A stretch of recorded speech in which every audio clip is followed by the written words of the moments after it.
Welcome to this first presentation covering Chapter 3 of our textbook. The title of this chapter is Formation of a Contract, Offer and Acceptance. So let's begin. I think it's always helpful to start with kind of a big picture look of where we are today, where we've been, how our previous topics connect to our topic today, and what we'll be covering in the future, so we can kind of get our bearings, so to speak. You may recall this slide from Chapter 2. This is essentially, other than this material over here, it's identical to the slide that we had in Chapter 2. And this slide we'll return to again and again and again. So let's just review what this slide says, and then we'll focus on the parts that are most important to this chapter. So we talked about the fact that we have 4 elements to a contract. Our first element is agreement. Let me turn on, we'll make this purple. How about that? So our first element is agreement. We're going to put a little number 1 here. Our second element is consideration, number 2 here. Our third element is capacity, so that's called legal capacity. And our fourth object is first element is legal object. Now, the topic of agreement has 2 or 3 elements depending upon how you define things. And for the purposes of our class, I'm going to probably talk about it both ways, I'll be honest with you. Certainly, offer and acceptance are 2 elements of agreement. Sometimes people consider there existing a third element. Sometimes people see this third element as part of acceptance. Either way is fine. I honestly don't have a preference, whichever way makes more sense to you. And then we have a 5th thing down here. It's not an element because we have the word sometimes. But when we are in that sometimes area, we can have a 5th element, which is a writing. But I'm not going to put a 5 here because, again, we only have 4 elements all the time. Okay, so these are our 4 elements. This chapter, though, is only going to focus on this first element, the idea of agreement. And it's going to focus on offer and acceptance. And in fact, in this lecture, we're just going to cover this first item. So this is the topic of this lecture. And then our other lecture in this chapter will cover the second topic, acceptance. We will eventually talk about the idea of mutual assent, but that won't be for a while. So put that on a pause for a second and think about that topic, or consider that topic when we get a little bit farther into the text. Actually, it'll be our next chapter. Okay, so these are our topics, and we can see how the topic today, offer and acceptance, connects us to our first element. And in that first element, we can see the connection with our second, our third, and our fourth element. So obviously, we have to have an offer in order to have an agreement. We also have to have an acceptance to have an agreement. If we're missing either or both of these requirements, we don't have an agreement. If we don't have an agreement, we can't have a contract. It doesn't matter if we have everything else, we don't have something called a contract. We'll talk about things that are kind of, sort of, not quite, but almost a contract, and what the implications are for that. But for the purposes of definitional basis, we're only going to think about things that are contract when they have all of these parts. Again, think about it being a recipe. If you're making sugar cookies and you leave out the sugar, you might have something tasty, but it's not a sugar cookie. And similarly, if you have something that lacks an offer or lacks an acceptance, it may be enforceable. There may be legal rights attaching to it, but it's not going to be a contract. Okay, so let's go from here. So again, we have our 2 topics for this particular chapter. We have offer and we have acceptance. Obviously, kind of sensibly, we're going to talk about offer first and then acceptance later on. Let's go forward. So what is an offer? And not surprisingly, we're going to have a definition of that, as well as 2 related terms, offer-or and offer-e. You can see these terms are in bold and in red, so these are definitional terms. You're going to want to know these terms. You're going to see these on quizzes and tests going forward. Again, I hate to make a plug again and again for this resource, but Quizlet is gold for this stuff. Some people learn vocabulary words super easily, some people don't. Either way is fine. There's no, I mean, obviously it's better if you learn it quicker because you have to spend less time stressing about this, but everybody can learn this stuff. Whether it takes you 5 minutes to learn it or it takes you 30 minutes to learn it, it is learnable. And a neat resource to use for this, which is completely free, is Quizlet. You can pop all of these terms into Quizlet you know, for a given chapter, it's going to take you like 5 minutes to pop these terms in, just going from the PowerPoint. Maybe 10 minutes if you're not technologically a whiz. You're going to do that, and you're going to have all these terms in here. You could do this when you're waiting in line at the grocery store, or you know, when you're watching TV and there's a commercial on. These can fill in the times, and you can get these terms well in hand quickly by using a tool like Quizlet. Okay, I'm done with my plug. I'll go back to the substance of our lecture. By the way, I have Quizlets already set up for many, or if not all, of these chapters, so you can also use the ones that I've already designed. Okay, so let's go to our terms. Our first term is offer, and this is straight from the textbook, nothing creative going on here. An offer is, first of all, a proposal. I mean, that makes sense when you have a proposal. I mean, let's think about a marriage proposal. We'll say a fella is asking his girlfriend to marry him. He says, "Will you marry me?" He's making an offer. He's saying, "I want to marry you. What is your thoughts about that idea?" So we think about it as being a marriage proposal, but of course a proposal can be a proposal for doing lots of different kinds of things. So we have a proposal as being another term or a synonym for offer. But we have a little bit more specificity with it, because not all proposals qualify as an offer. So we have a proposal made by an offeror, and we're going to see, wait a second, we have that term defined down here, so we're not quite sure what this means now, but let's keep on going. A proposal made by somebody, whom we're going to call an offeror now, with the purpose for obtaining, let's say of obtaining, it sounds a little quirky there, but for the purpose of obtaining an acceptance, thereby creating a contract. Okay, I'd probably say a better way of saying this is agreement, because we don't know right now whether we have all the other elements satisfied, right? So I've made a couple of changes to the language on this PowerPoint, but this is the definition that I will be testing you on. So I'm improving upon the definition, but keep in mind the textbook gives us this definition, the definition that's not marked up. So when you're learning it, focus on the non-marked up definition, but just be clear that this is a little bit more precise, because going back here, we know we need all of this stuff, save this last item, in order to have a contract. But an offer and an acceptance is just part of that. Now, an offer and acceptance is going to establish an agreement, and an agreement is an element of contract, but we still need consideration, legal capacity, and legal object. So we're getting towards a contract by having an offer and acceptance, but we're not quite there. So an agreement is a better word under these circumstances.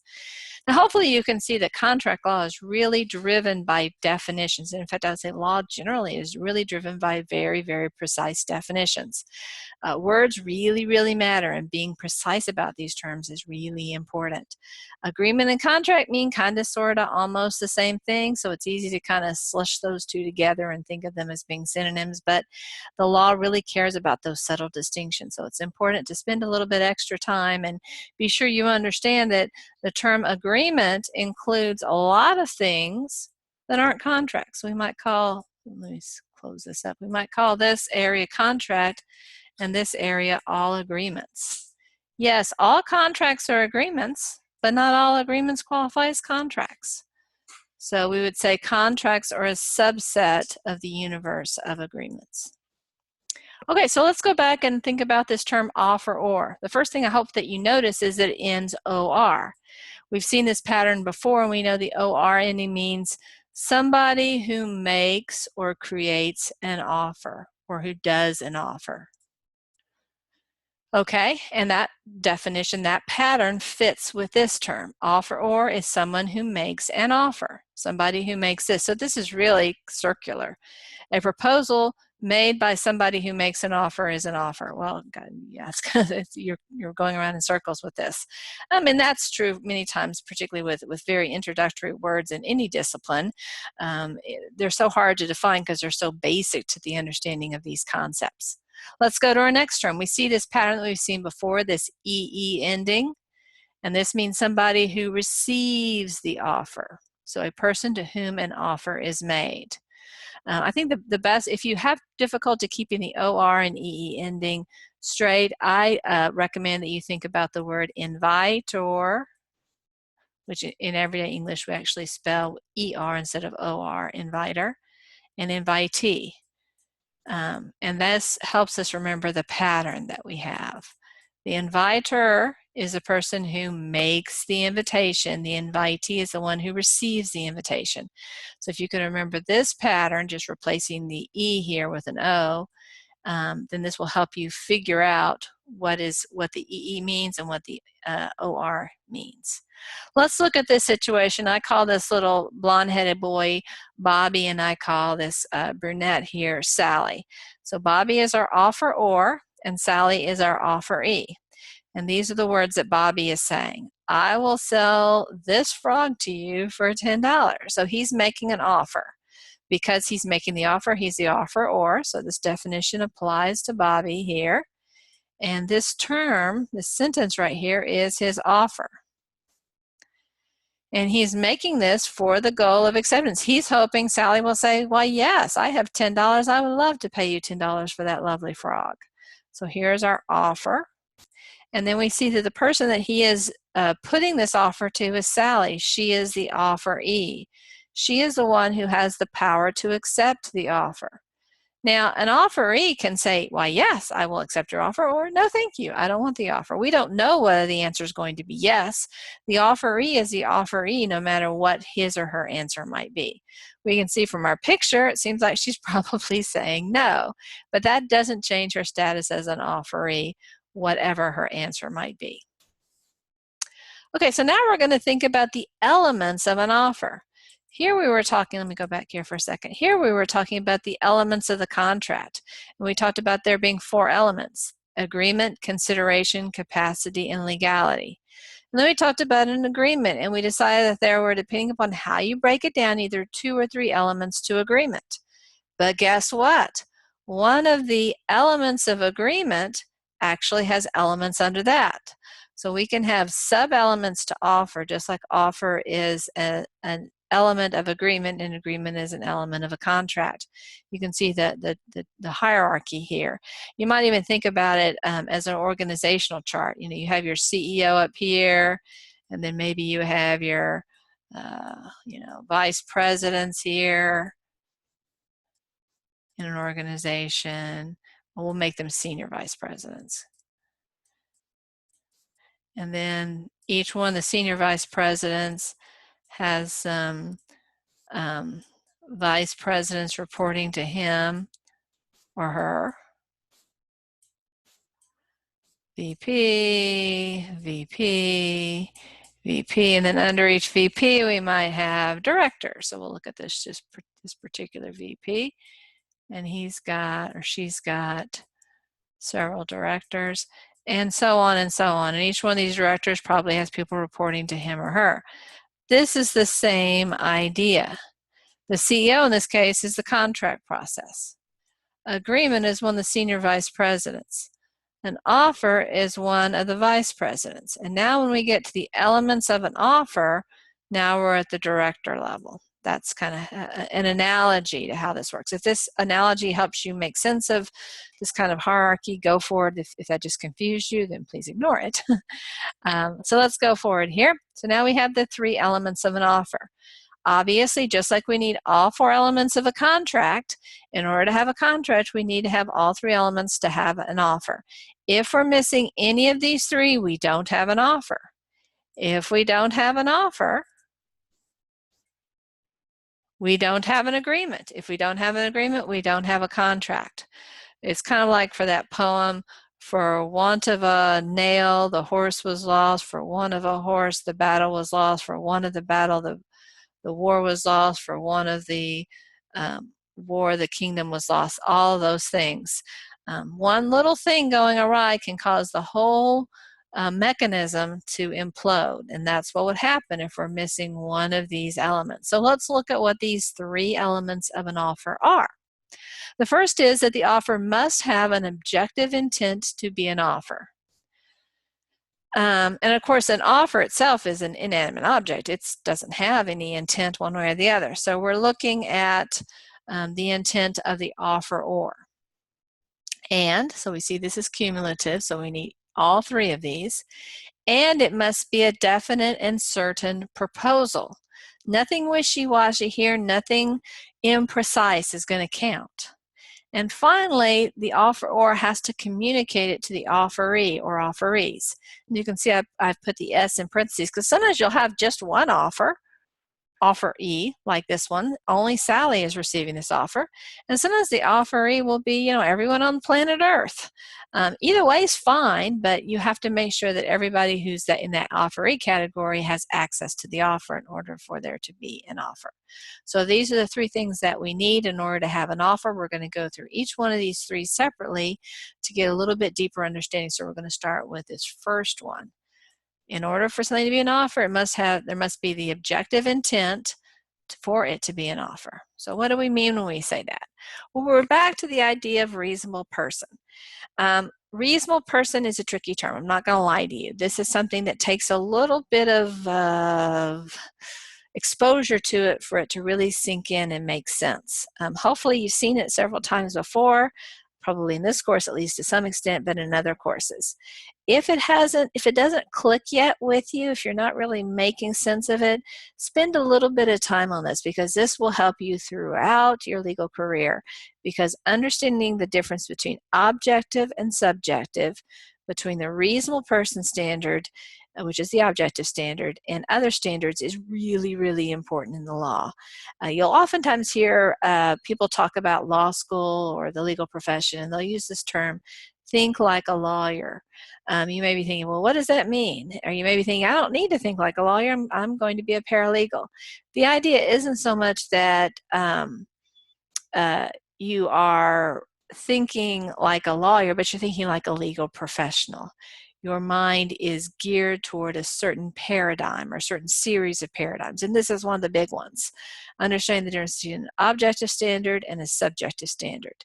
The objective standard usually being the reasonable person standard. So this is a big deal. I'm going to put a little asterisk here so you can be aware as you're reviewing your notes and things that this slide and the next slide are important, not just for this course, but they certainly are important for this course, but they're also important for other courses. And by the way, the material on this slide is available in the module. You'll see it as, I think it's called Objective and Subjective Standards. Okay, so let's go back. So the test that we're going to be doing to establish whether there's this objective intent, the objective standard we use for this in this class and throughout the law is the reasonable person test. Would a reasonable person in the offeree's shoes, let's go back to our offeree, Sally here, would she interpret this to be a true offer? Now, we don't have a lot of information about this picture. It could be that Bobby is really just trying to freak Sally out. He knows she has a fear or a loathing of frogs, and he may have no intent of selling his frog to Sally for $10 or $100 or any money. He's doing it just because he knows it's going to freak her out. Well, guess what? Under those circumstances, if Sally knows that Bobby knows she can't stand frogs, then that isn't a sincere offer, even though the words really sound like a sincere offer. Or it could be that Bobby has no idea that Sally doesn't like frogs. After all, he loves frogs, so he assumes everybody else has his opinion. And so he is genuine. He wants to go out and buy something for $10. He's got 17 frogs, and he's like, okay, I'm willing to sell this one to Sally because she's got some money. She was talking about the fact it was just her birthday, and so I know she got some birthday cash, and she's going to love this frog. Well, then that would be a sincere offer. The objective intent to enter into an offer. So you have to look at the totality of the circumstances to see whether an offer is sincere. We look at it from the position of Sally.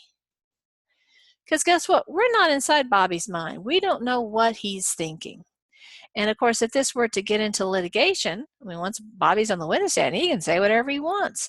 Oh yes, I absolutely meant for that to be an offer. Or I was joking, I was kidding around, I never intended for it to be an offer. Well, if we allow Bobby's subjective undisclosed opinions or thoughts to control, he can get out of any contract he wants to. He can say whatever he needs to. Maybe it's a lie, maybe it's not a lie.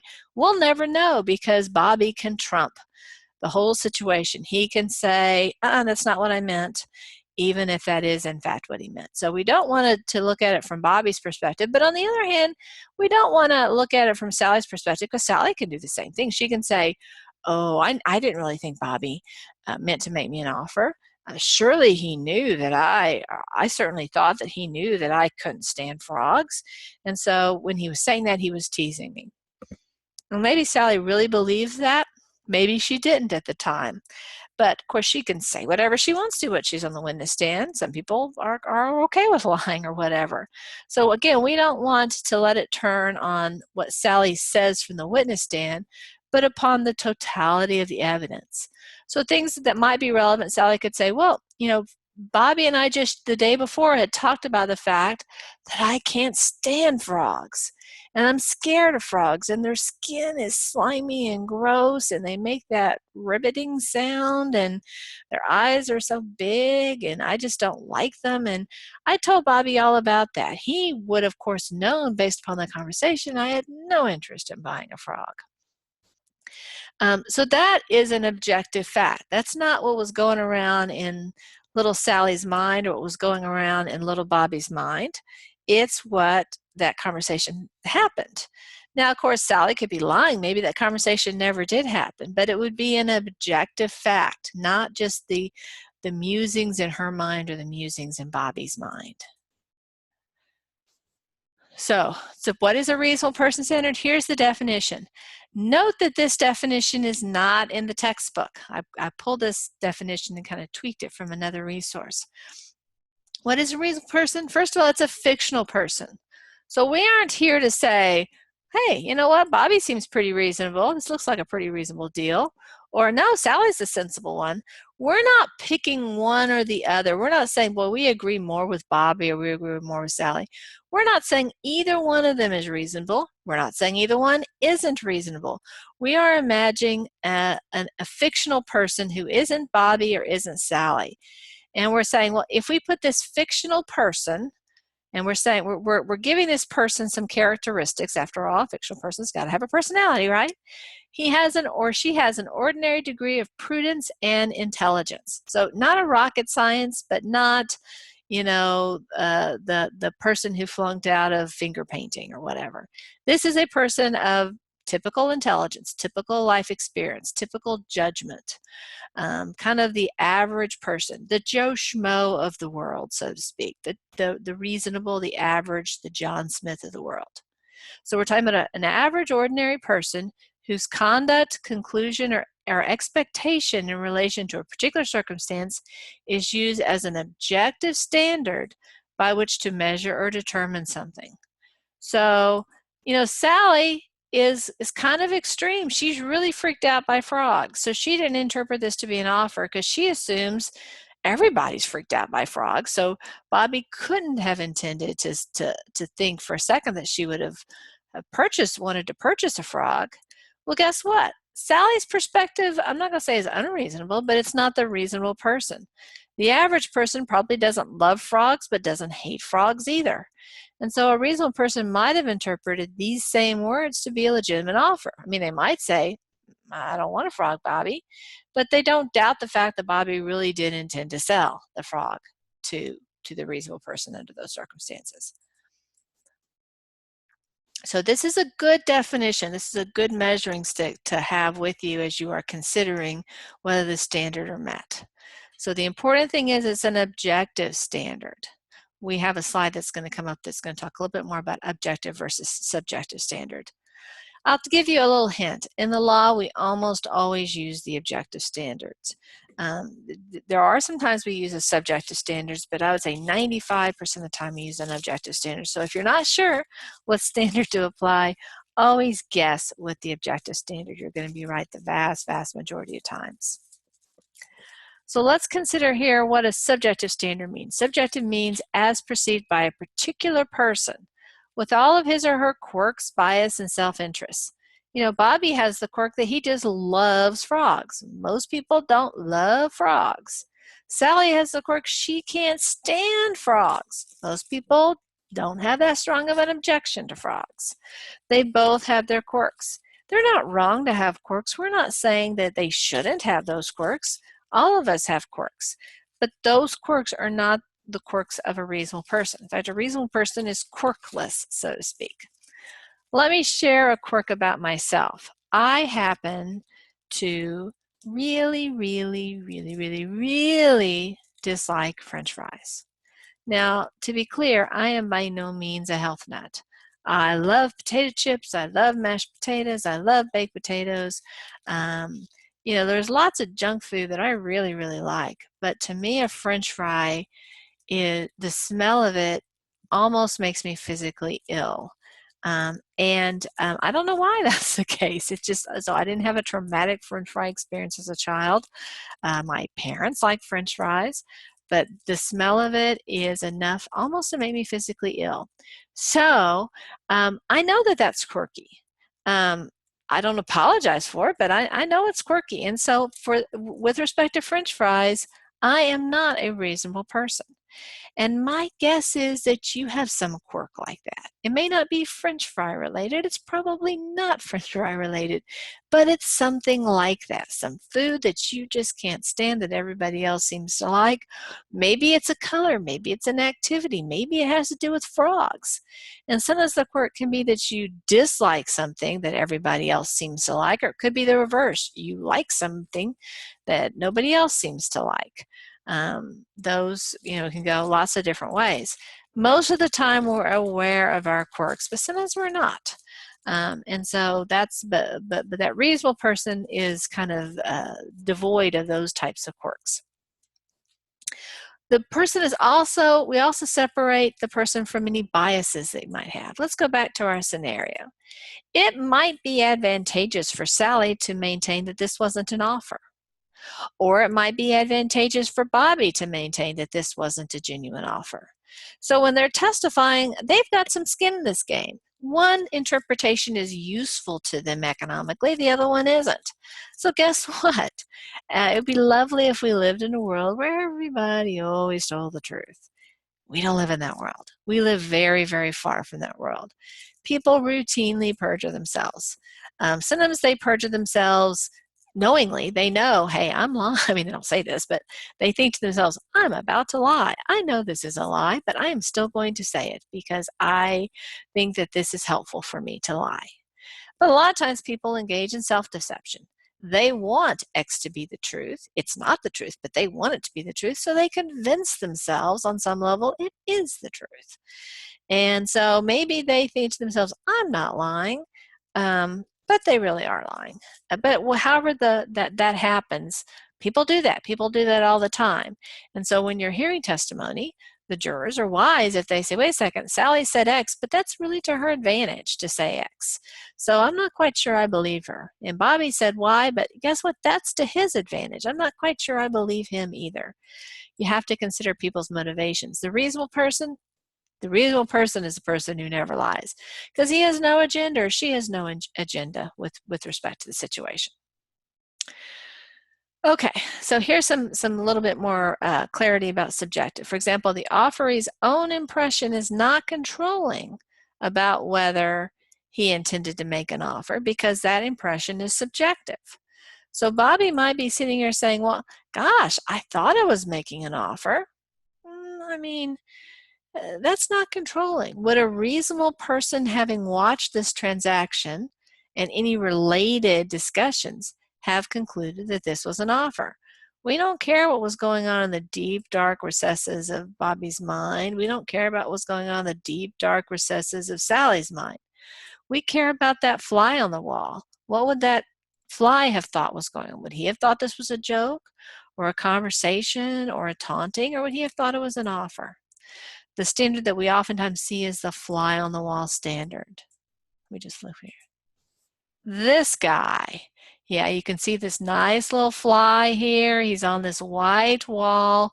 This is our reasonable person. We might even call it a reasonable fly standard. If this fly were intelligent enough and able to interpret human speech, what would he have thought? Imagine that he was on this white wall here. I cannot draw a fly, but here we'll just do kind of a really bad rendering of a fly. Okay, here we have this fly. What would he have thought was going on in this transaction? You may be thinking to yourself, well, gosh, I think of myself as a reasonable person. I think most of us do. It's a pretty rare person who acknowledges that they are unreasonable. But the standard isn't whether I think I'm a reasonable person, or Bobby thinks he's a reasonable person, or Sally thinks he's a reasonable person. We're all, or virtually all of us, are reasonable sometimes, and we're virtually all of us unreasonable at other times. So the standard isn't whether we are really this reasonable person. We may have an ordinary degree of prudence and intelligence, but we, in a particular dispute, do have a bias. If we are actually one of the litigants or even one of the witnesses, we might have an agenda. It doesn't necessarily make us an evil person that we have an agenda. It just means that we are not that reasonable person. Here's, I think, a helpful, again, this is available to you on Canvas, so feel free to look there, but this is a kind of a helpful way of considering objective versus subjective. An objective perspective means that the mindset of the individual is not important. We're not thinking about what's in Bobby's mind, what's going on in his mind as he says these words. We're not thinking about what's in Sally's minds when Bobby says these words. Instead, it's important how a reasonable person would have acted if there were a third person there who was observing the situation, or that fly on the wall. Again, we use the objective standard almost always in the law, but let's contrast it with the subjective perspective. This is when we're looking at the mindset of a particular individual, when we're saying, well, gosh, what did Bobby really intend? Did he mean for this to be a joke, even though it sounds like it's really an offer? That would be the subjective standard. We will let what was going on in Bobby's mind control, even though it might have really, really sounded like an offer to the fly on the wall, or it might have really, really sounded like an offer to Sally. But if we allow Bobby's subjective thoughts to control whether it's an offer or not, that would be a subjective standard. And of course, that's not what we actually do. And again, that would acknowledge that this person is coming to this situation with his own quirks and his own life experiences. Bobby's got a weird sense of humor, that kid. And so he thought he was making a great joke. It didn't seem funny to anybody else, but we're going to allow Bobby's quirkiness to control. As I said before, we really don't. We think about the objective standard. But if we were to adopt a new standard, that would be the subjective standard. So, fly on the wall, reasonable fly on the wall.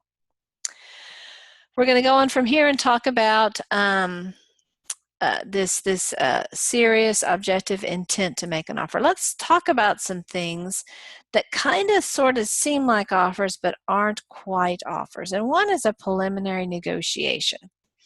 A lot of times when you start a conversation with somebody, you might engage in some give and take. For example, going back to Bobby and Sally, they might have had a conversation kind of like this. Well, you know, Sally, I got this really awesome frog. I mean, he jumps higher than any other frog I've got. Look at him. He's got a lot of meat on his bones. He's got some muscle. He's healthy. I could look at him and tell you that he's no more than 6 months old, so he's going to have a long life expectancy. Gosh, a frog like him in the open market goes for at least $15.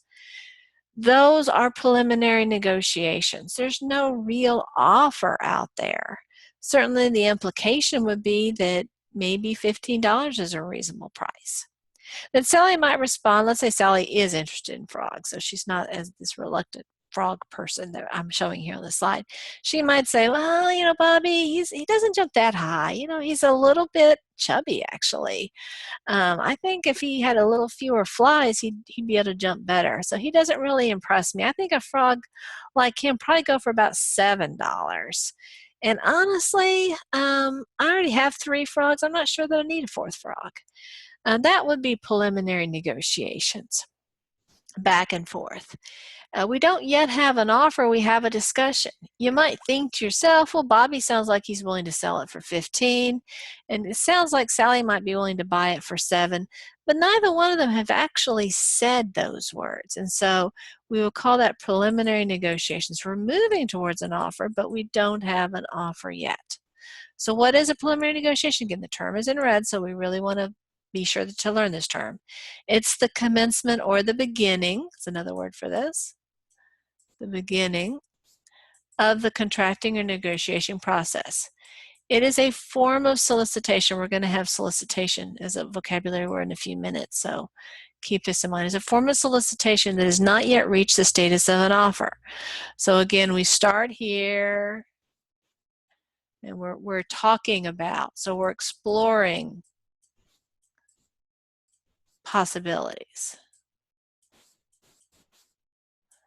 And as we continue, we might get to an offer. For example, it might be that as Bobby and Sally are talking, Bobby also has a cage, or well, not say a cage, of a tank of some type that he could sell along with his frog.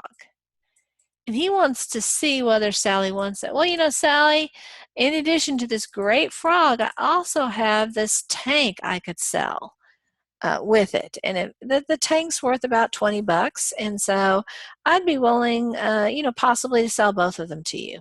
And Sally might say, oh yeah, I'd really need a tank. If I were going to get another frog, I would definitely need another tank because my current tank is full of frogs. So now Bobby knows kind of how to structure his offer. He knows that he ought to include the tank with the frog. And so that helps him gather information to know how to structure it. On the other hand, let's say the conversation went like this. Bobby said, well, you know, I've got a tank too that I'd be willing to put into the deal along with the frog. Sally might say, well, you know, I don't need a tank. I've got a really large tank already. It'll hold at least 4 frogs. I only have 3 right now. So I'm not really interested in a tank. If I were going to buy the frog, it would just be the frog. Okay, so Bobby knows his offer ought to just include the frog and not the tank. So that discussion back and forth helps the offeror know what an appealing offer might look like. So we're exploring possibilities, and we're also Bobby's also deciding, you know, eliminating possibilities to just find what might be the best offer that is most likely to get an acceptance. Sometimes what can happen with an offer, though, is it can be made in jest. It was just funny. Again, that was the example that I suggested if Bobby knew that Sally doesn't like frogs. So he's putting this frog in her face just to tease her. He knows she's not going to want to buy it. He doesn't even want to sell. This is his prize frog. He wouldn't want to sell it. And under those circumstances, he doesn't have the intent. Let's go back to our first element, which is what we're trying to prove here. We're trying to prove he does have the objective intent to make an offer. Well, if you don't really want to sell the item, you're not really making an offer, because that's what this transaction is about, selling something. And so if it really is made in jest, and not just a jest in Bobby's head that fly on the wall would not be able to ascertain was a jest, but a jest that would be under the circumstances. Let's say right before Bobby said this, Sally said, I don't want that. Get that frog away from me. Last thing I want is a frog. And then Bobby says this, we would all assume that Bobby is making a jest. He doesn't really think that Sally is going to buy it. So a jester under these circumstances, and anything somebody says dressed this way would not be a genuine offer, right? He's making jokes, he's having a good time. He doesn't intend to enter into a serious contract under those circumstances. Okay, so we have satisfied the first of our elements of an offer. We can click this off. We have looked at what we mean when we say an objective intent to make an offer. We're looking at the reasonable person standard, and we're excluding any kind of jests or jokes. Now we're going to move on to our second element, which is that the offer must be definite and certain. Okay, so these are the things that we mean when we're talking about definite and certain. We're looking really at four things. We need, in order for it to be definite and certain, we need to have the parties identified. Now, it's pretty obvious typically who the offeror is, right? I mean, he's the person making the offer, or she's the person making the offer. But who are the potential acceptors? Who are the potential offerees? Oftentimes, it's everybody in the world. I mean, if I run an ad in the paper, and to sell my car, I don't really care who buys it. I just want the money, right? Or it could be specified to a particular person. Bobby might not be willing to sell his prize frog to just anybody. He knows that Sally is super responsible, but he wouldn't be willing to sell his frog to Teresa because Teresa is not a very responsible person, and he wants what's best for his frog. And so sometimes the offer is to a very narrow group, even to a particular person. Let me pause here and talk a little bit about the idea that the offeror is we didn't talk about this before, but the offeror is what we call the master of his offer. I guess if it were a woman, we would call the person the mistress of her offer. But for whatever reason, we always say master of the offer. He controls the offer. He can say, I'm willing to sell this to you, but not to you. Because a contract is a voluntary relationship. Generally speaking, people can't be forced into contracts with people they don't want to enter into it. Now, there are some laws, anti-discrimination laws and things like that, that can affect this to some extent. But historically, at least, there were no limitations. I could be as arbitrary as I want to be and say, I will enter into a contract with Bob, but not Louise, and not Teresa, and not Larry. And whatever my reasons or rationales, that's my business. It's not yours, and you can't tell me otherwise. And that remains the law generally, except in those situations where somebody is discriminating based upon race or religion or some characteristic like that. Those are the few exceptions to that. But even under these circumstances, a contract of one consumer selling to another consumer a frog, since Bobby isn't in the business of selling frogs, he could even legally most likely say, no, I'm not going to sell it to Teresa, I'm going to sell it only to Sally, and that wouldn't be a problem.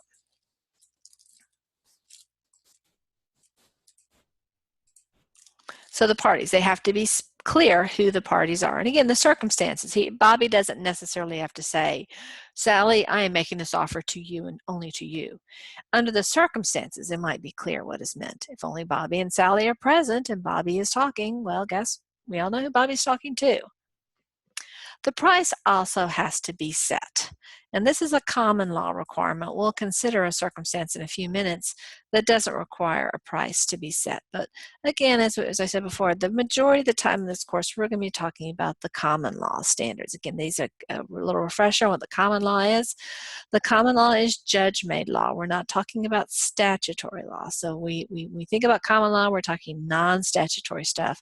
We're thinking about statutes, we're not thinking about the common law. So the common law, again, is what makes up most of the contract law that we're going to be working with. And it does require that there be a set price. So if Bobby had said over here, I will sell this frog to you for a fair price, that is not an offer. It's not sufficiently specific. That doesn't tell Sally here how much money to get out of her wallet. Maybe she thinks a fair price is 50 cents. Maybe she thinks a fair price is $20. She doesn't know what Bobby means when he says a fair price. That sounds like preliminary negotiations, right? And that would be a good description. It's a perfectly reasonable conversation to have, but you haven't reached this endpoint. You're making progress, perhaps, to the offer, but you haven't gotten there yet. But of course, in this case, Bobby has gotten there. He's given us $10. If he had said, I will sell this frog to you for around $10, that isn't specific enough. It sounds specific enough, and it's very close to specific enough, but the around is adding a little bit of ambiguity to it. We need a set price. $10.00, basically. We'll talk again about an exception to this, not related to the common law, in a few minutes. We also need the subject matter to be clear. It needs to be easily identifiable and not subject to question. This one's pretty obvious. We met to Sally. I will sell this frog to you right here, this frog. But let's say Bobby wasn't holding a frog and he had, you know, a tank here with lots of frogs in here. And Bobby said, I'll sell you one of my frogs for $10. He's got some fat ones and some skinny ones, some old ones, some young ones. That's not specific enough. Sally doesn't know which frog she's going to get for $10. So that would not meet the standard. This one does, though. It's pretty obvious. This guy right here, not any of these other frogs over here. So the subject matter has to be clear. And then we have the time of performance. This is the fourth thing that has to be clear. The offer oftentimes will state, hey, this offer is open for the next 30 minutes or next 2 weeks or whatever. Of course, the time is going to depend upon the circumstances. If I am a baker and I am selling loaves of bread, well, guess what? A loaf of bread isn't going to be very good in a few days, right? It's going to be stale and maybe moldy. So it would be silly if I were selling Larry or offering Larry a loaf of bread, and I say, I'll be willing to sell this loaf of bread to you for $3. And Larry says, well, let me think about it. He comes back 6 months later and says, I'm going to accept that loaf of bread. Well, guess what? I've already sold it because it would be garbage 6 months later. So a reasonable time is going to vary under the circumstances. Some things, maybe 6 months is a reasonable amount of time for an offer to be outstanding. Other things, it won't make sense. So again, the reasonable time is an objective standard. It's not what I think, the offeror, thinks is reasonable. It's not what Larry, the offeree, thinks is reasonable. It's what that reasonable person, without considering his quirks or his agenda, would think is reasonable under the circumstances. Of course, it's better to specify this is how long the offer is open, but you don't have to. Sometimes you'll see a provision in the contract that's called a time is of the essence provisions, and that sets forth the time that the performance is going to be. Now this is a little bit different because here we're talking about something that isn't even a contract yet. It's just an offer. It's only going to become a contract when it's accepted. So having an offer open for a certain time isn't really what we're thinking about. We're talking about if the offer is accepted, what will be the time of the performance.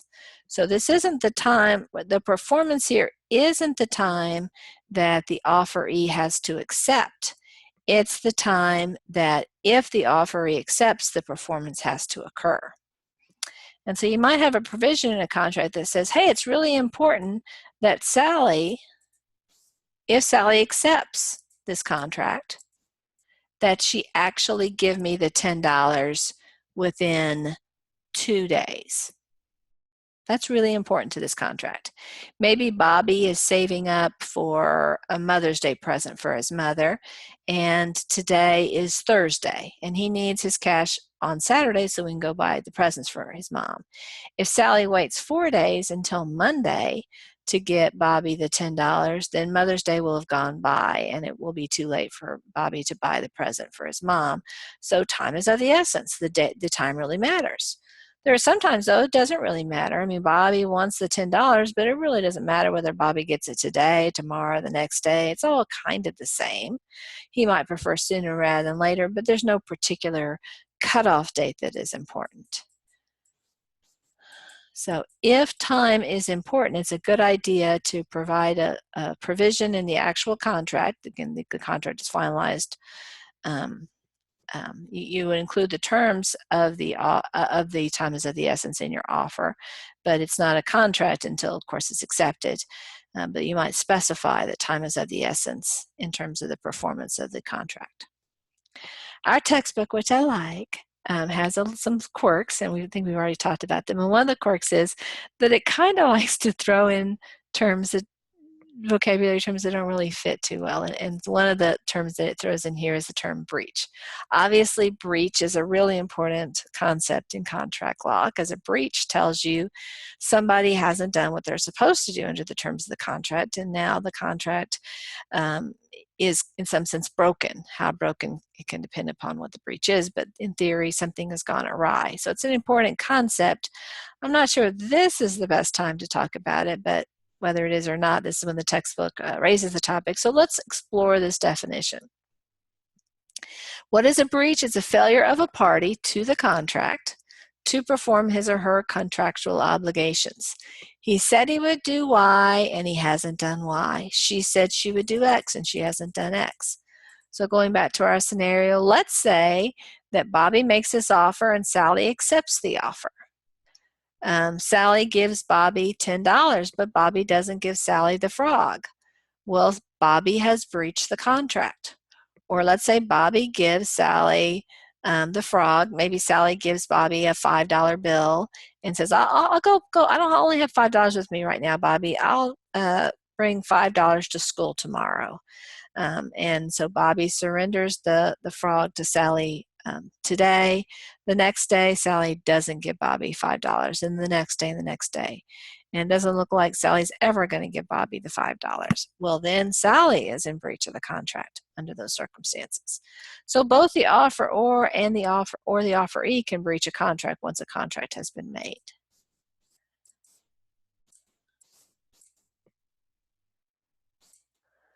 Okay, so now we're going to talk about output and requirements contracts. So this goes back to these ideas right here. I said before, the contract, the common law requires that these two be very specific. But when we're talking about the UCC, which is the statute that in most cases codifies the common law, but occasionally changes the common law standards, there's a different rule that applies sometimes. The UCC again stands for the Uniform Commercial Code. This is a statute that virtually every state has adopted. Texas has adopted it, and this is the section that we're thinking about here is Article 2, which is Chapter 2 in Texas, which has to do with sales. Okay, so it permits the enforcement of two types of contracts that are void about quantity. Both price, so because the quantity is a question and the subject matter is in doubt.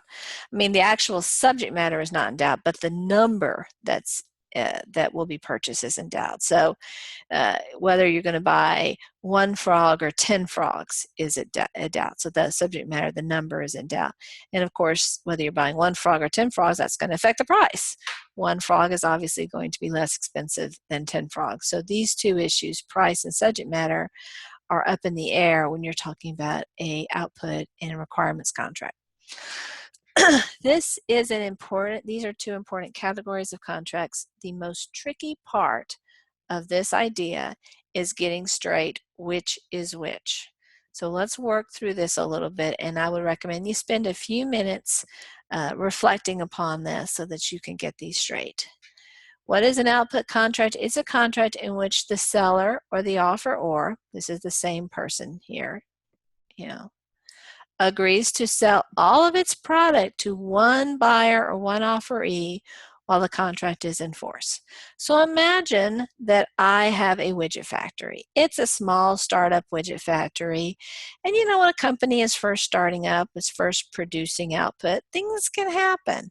You don't have a large workforce, so if there's an illness that goes around, you might have several people out sick, and as a result you can't produce as much. Or maybe your new equipment has a bug in it. It's just straight off the assembly line, it hasn't been tested that much. Or maybe your workers are kind of new and they're more likely to break the equipment. So your level of being able to produce output may be a little bit uncertain. So I have this widget factory, it's brand new, and Bob has a big toaster factory. And honestly, Bob's toaster factory is selling like gangbusters. It's doing a great job. And he is feverishly looking for more widgets. And unfortunately, in this community, there's not a lot of widget factories around. So he's having a hard time getting all of the raw material he needs to put into his toasters. Each toaster needs a widget. If he can't get widgets, he can't make his toasters and he can't sell his toasters. So he wants as many widgets as he can get his hands on. So he comes to me and he says to me, well, how many widgets can you make for me? Because I want to buy your widgets. I go, oh, this is great. I really want to, it'd be wonderful to have a large customer like Bob, who's very stable and is making lots of money, so he's going to pay his bills on time. So I'm thrilled with this news, but I just don't know how many widgets I can make. I mean, I'd like to make a lot and sell them all to Bob, but I don't want to be in breach of the contract. I don't want to get sued. So I tell him, listen, Bob, I mean, I'm going to try my hardest to make as many widgets as I can, but I just don't know yet. I don't have enough track record. And so I'll tell you what, all the widgets I make, and I'm going to try my hardest to make as many as I can, I'm going to sell to you. Bob's like, that sounds good. Yeah, okay. Because I need as many as you can make. So however many that is, whether it's 100 or 1,000 or 10,000, just send them my way. So you can see this contract is advantageous to me. I have a guaranteed market to sell my widgets, so I'm going to try my hardest to sell as many as I can because that's more money for me, right? But you can see how it's advantageous to Bob because he needs more and more widgets. He needs me to make 10,000 if I can, but if I can't, 5,000 is better than nothing. 1,000 is better than nothing. So he's winning no matter how many I make. So this is a deal that's good for him and it's good for me. Let's say we decide in this output contract that every widget that I produce, Bob will pay me $1. So if in a given month I produce 947 widgets and give those to Bob, Bob will pay me $947. If I happen to produce 1,336 widgets, he's going to give me $1,336. So going back to our common law requirements, we can see that the price is going to vary depending upon my output. The common law would say you don't have a definite and certain contract because it's unclear how much Bob is going to have to pay. The contract itself does not provide that information. The common law would also say the subject matter is unclear because while we know that it's going to be a widget, we don't know how many widgets it's going to be. Is it going to be 942 or 1,336 or some other number? We just don't know. So that's not sufficiently precise under the common law. But the UCC says common law, schmommen law, this deal, even though it's not as precise as the common law would like, it's socially useful. It's economically sensible. It benefits the widget factory. It benefits Bob's toaster company. Everybody's a winner. So why should we sweat the details? If it's a good deal for both, it's a good deal for the economy, right? So that's an output contract. So here we're focusing upon the manufacturer, the output. That's a question, how much the manufacturer can produce or output. But sometimes it's the other way. Let's say that Bob is the startup company. He's just started his toaster factory and he needs widgets. Every single one of his toasters is going to require a widget. I'm the well-established widget factory. I got lots of customers, lots of productivity. I'm producing lots of widgets. And he comes to me, he goes, listen, Gruber, I need to buy some widgets from you. And I say, well, how many widgets do you need? And Bob says, I don't know. I mean, I'm thinking that this business is going to be really successful, but I just don't know the level of demand. I'm hoping to sell these at Walmart and Target and, you know, lots of different places, but I don't yet have contracts with them. And even when I do have contracts, I don't know how many they're going to buy. So I'm just not sure how many. Plus, toasters are kind of a seasonal thing. I mean, usually people buy toasters for presents, and people buy toasters for wedding presents, and this is for Christmas, and this is for Mother's Day, and it's for Hanukkah. Lots of different holidays can come up that causes people to buy toasters. And so there's some seasonality, but I haven't been in this industry for long, so I'm not sure how much, toaster sales increase in November and December versus January and February. So I don't know how many widgets I need or how many I'll need every month, but I will tell you this. However many I require in a given month, I promise I'll buy from you. So now we're not focusing upon the output, the production of widgets. We're focusing on the customer. How much does he need? And as his needs change, then he will need to buy more. Now you might say, well, or the common law would say, well, since Bob might need 1 widget or 1,000 widgets a month, and then the next month he needs 10,000, that amount is uncertain. The subject matter is undefined because we don't have the quantity. And since, again, we'll still say it's $1 a widget, the price is uncertain because it's going to turn on how much quantity there is. But again, it's socially useful. I have a widget factory, and I can scale up or scale down my productivity to reflect, Bob's needs. I want to sell more rather than less, so I'd rather, I'd like to sell Bob, 10,000 widgets. That would be great, but if all I can sell him is 500, that's still better than 0 to me. Similarly, Bob, he has every desire to produce as many toasters as there's a market for. He wants to make toasters. That's his business. He doesn't want to make more than there's a market for, but every toaster that he can justify economically making, he wants to make, and he needs a widget for it. So it's socially useful. It's economically useful for both of us to enter into it, even though the common law would say it's not sufficiently precise because the price is not definitely established and the number of the subject matter is not definitely established. We'll talk about a little bit more about another area of controversy with output and requirements contracts, and that's to do with consideration. We'll talk about this a little bit later, though, actually in chapter 4, I believe. Okay, so let's talk about a related concept, and that is the idea of good faith. The idea of good faith is implied in contracts generally. That's a presumption that we have in the law, that when people enter into contracts, that they are acting in good faith. But that's especially important in output and requirements contracts because there's the potential for chicanery here. I know it's shocking, right? People don't do naughty things. Well, sometimes they do naughty things.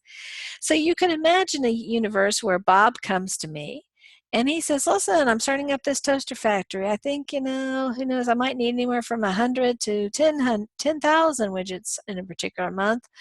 Will you and I enter into a contract will you sell me those widgets that I need for $1 widget? And I sign the contract.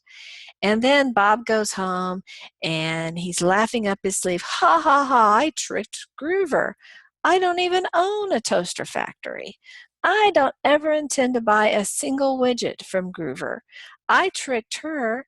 She thinks that I'm going to be submitting purchase orders for widgets, but I'm never ever going to do that. And so the joke's on her.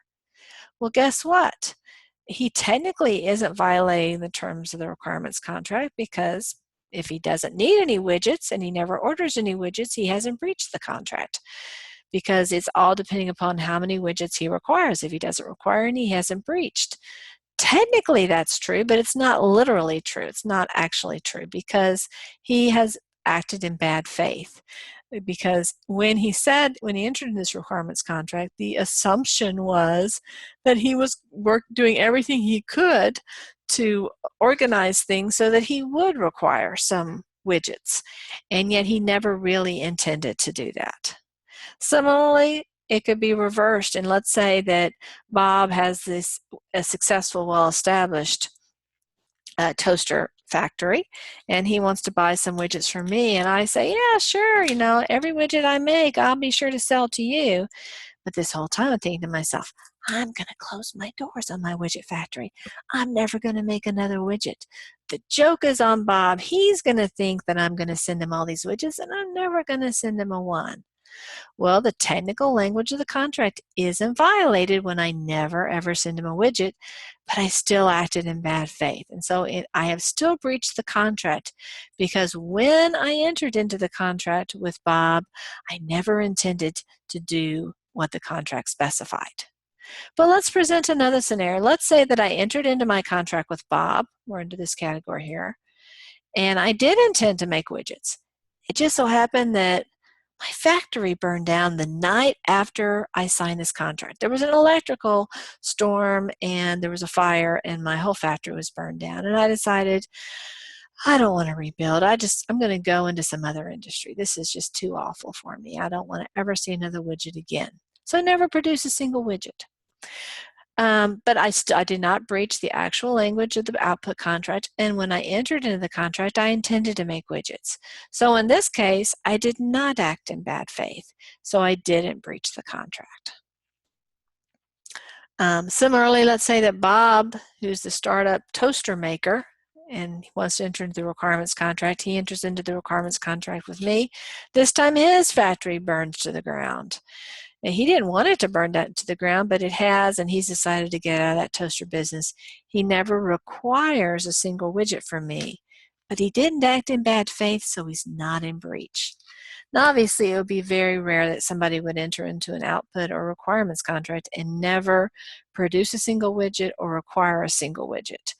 And you know, that would be an unusual circumstance, especially if good faith existed. So we're talking about pretty extreme circumstances that really don't affect the real world. In the real world, people don't enter into contracts unless it's socially useful for them. Nobody's going out there making jokes about, hey, let's enter into a contract. I got you, big joke on you. I never really intended. No, why would you do that? That would be silly. The UCC recognizes that the concern that the common law has about this all being precise really isn't necessary. It doesn't really reflect the economics that we live in today. Maybe in medieval England, in the little hamlet where people are entering into contracts, it made sense to require that the number and the price be specified. But in today's economy, that doesn't always make sense. Output and requirements contracts can make a lot of sense. If you find these concepts confusing, please come by and see me. We can go through lots of examples to make all the pieces fit together. Let's go forward. Okay, let's talk about advertisements. As a general rule, advertisements are not considered offers. They are considered solicitations, or, see, we have this word solicitations. I warned you before we were going to see this term here. Let me go to preliminary negotiations. Another term for solicitations is preliminary negotiation. I like to think about solicitations as being the very beginning point. So we'll see solicitation is when we say, hey, let's talk about this. And then the discussion, if both say, okay, yeah, this is worthwhile, let's go ahead and talk about this, then that's this part. This is the preliminary negotiations. It goes on from here all the way to when we get an offer. That's how I see these terms.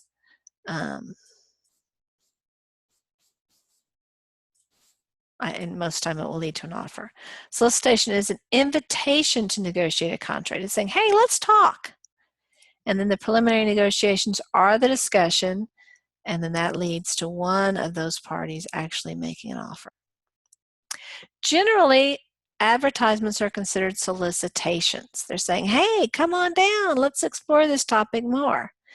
And you can see I've pulled 5, I guess, ads out here. Some of these are more specific than others, but you can see why some of these fail. This one, this Porsche ad. Honestly now, did you spend your youth dreaming about someday owning a Nissan or a Mitsubishi? There's no offer here. Obviously, Porsche wants you to buy one of its cars, but we don't see a price here. We don't see any information about the particular car. It's all pretty vague, right? So this is a solicitation, basically saying, come on down, let's talk about you getting behind the wheel of a Porsche. This one, we have a bag of chips. but there's no price. There's no information about the chips other than the fact that they're made of potato, and they've got some new packaging, which I guess makes the chips taste better. I don't know. And this one is also fairly vague. If they're trying to sell pop chips, they're making it sound like maybe it's more nutritious than the average chip, but they don't give us price information. Apparently, Katy Perry enjoys these chips, but you know, we don't really have a lot of details about this. This doesn't give us enough information to say, I accept, because we don't have the price. So these are pretty clearly solicitations, not offers. These two are a little bit closer to offers. Let's look at this one. This is in a different language, something with a Cyrillic alphabet, so I don't know exactly what it's saying, but it appears that this is some type of price, I'm guessing. That you can buy this particular, actually no, I guess it's not a price, it's the name of the beer. Must be the year or something that this beer company was established. So again, this doesn't look like it's sufficiently precise either. We don't know what the price of a bottle of beer would be, but obviously this is presenting it to you. Look how frosty and frothy it is, how delicious that would be to drink, but we don't know what the price is, we don't know where to buy it, all those specifics. So I'd say this is pretty vague. This is the one that looks most like an offer. We can see here that we have a price. We can buy this Coke, these French fries, and this sandwich for $6.25. We can even see the length. It's 7 inches long from here to here, and we can see what's on it. I'm not quite sure. Maybe it's a Philly cheesesteak. Maybe there's some onions and some cheese and some meat. I'm not sure exactly. If we were to blow this up, we might get some more specifics. But my guess is if we were to go into the fine print here, there's probably something like while supplies last or available only at participating franchises or something like that. My guess is there's some wiggle language in here that allows Burger King to get out of it. Maybe one Burger King franchise says, no, we're just not making enough profit off of this deal. Or maybe they've run out of one of the ingredients and so they don't have it available at a particular time. I once went to a McDonald's and they were out of their McRibs, even though they had that promotion going, and I tried to order some and they didn't have any. So guess what? They were not in breach of the contract because they probably had some wiggle room in their agreement. So this also would be a solicitation to negotiate. Generally speaking, advertisements are not offers. It's not, however, impossible for an advertisement to be an offer. You'll see on Canvas there's a discussion about a case involving a mink coat. The individual in that case is Mr. Lefkowitz, and he tried to purchase a mink coat from, I think, the Great Minneapolis Supply Company. I'm posting that, but I'm a little bit concerned about posting it a little bit too, because in that case the court went the other way. The court said that this advertisement really was specific enough, and when an advertisement is really, really specific enough, it can become an offer. But that's unusual. That's not the usual path. So don't overinterpret Lefkowitz as the regular rule. Lefkowitz is the exception. This is the general rule. And you'll see this pattern a lot in the law. We'll have a rule, but then we'll have several exceptions. So Lefkowitz fits into that category. So now we've covered our first two elements of an offer. We've talked about how there needs to be an objective intent for it to be an offer. It's not a joke. We're looking at the reasonable person standard. And it also has to be definite and certain. Again, we talked about some exceptions that are covered by the UCC. And now we're ready for our last requirement for an offer, that the offeror communicates the offer to the offeree. Well, that's usually pretty automatic. Most of the time people don't mess up on this one. You have to actually communicate to the offeree. Now, how you communicate it can be any way you want to. You can, the offeror can speak it, can text it, can send an email, can send a fax, can send a letter through snail mail, can use hand signals, can use sign language, can use smoke signals. really any mechanism that communicates the offer is effective. There's not a particular method for that. It has to actually get to the offeree.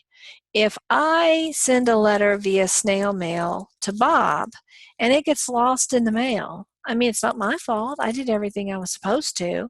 But guess what? I never made an offer because Bob never got it. It has to actually arrive. If the offeree doesn't know about the offer, there is no offer. So let's say that I want to sell Bob, I've got a television. It's a used television. I want to sell it to him for $100. I've heard through the grapevine he's looking to buy a TV, and so I send him an email. I send it to him, and he never opens email. He's got several email accounts. He still has his account, but he rarely goes and opens these emails. And I don't know that this isn't his favorite email account, so I send him an email saying, "Hey, Bob, I have a TV. This is all the model information about it. It's in good working order. I'd like to sell that to you for $100. What do you say?" And Bob never opens it. 2 days passes, and he hears through the grapevine that I have a TV I want to sell. And so he sends me an email. He goes, "Listen, Groover, that TV model blah, blah, blah, blah, blah that you have that is in working order, I will pay you $100 for it." I get that email, and you know what I think? I think he's accepting my offer. His acceptance matches the terms of my offer, and so I'm thinking, okay, we have a contract. We have an offer, the email that I sent to Bob, and we have an acceptance, the email that he sent back to me. That's what it feels like from my perspective. But that's not what the law would say happened. What the law would say happened is that I sent an email that didn't qualify as an offer because it wasn't seen by Bob. So Bob's email to me, even though it was sent after my email to him, that's the real offer because it was received by me. And so now I have a choice. I'm not the offeror under this scenario. I'm the offeree. I have the choice about whether to accept Bob's offer or not. Obviously, under these circumstances, I will accept it. And so in some sense, it doesn't really matter who's the offeror and who's the offeree. Once you have the contract, right, once everybody agrees to it, we have a deal. But that's how it works. It has to be known or received by the offeree in order for there to be an offer that can be accepted.